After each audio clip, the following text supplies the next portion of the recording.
Den gamla...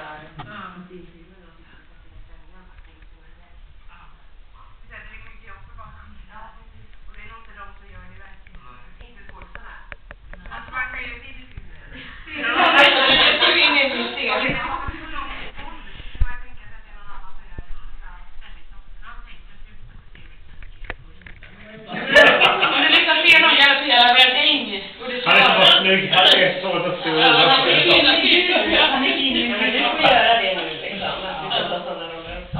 Ja. Men vad går du för utbildning då? Ja, det får man göra. Då får man praktisera så. Ja, hur ska jag dela den här? Jag praktiserade här uppe och det var så jag fick mitt jobb.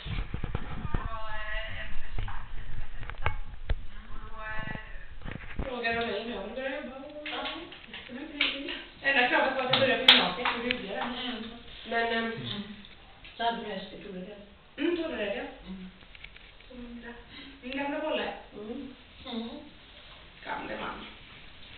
Är han gammal? 22. Ja, det är han lite gammal. Fast han beter sig som att han är en häst.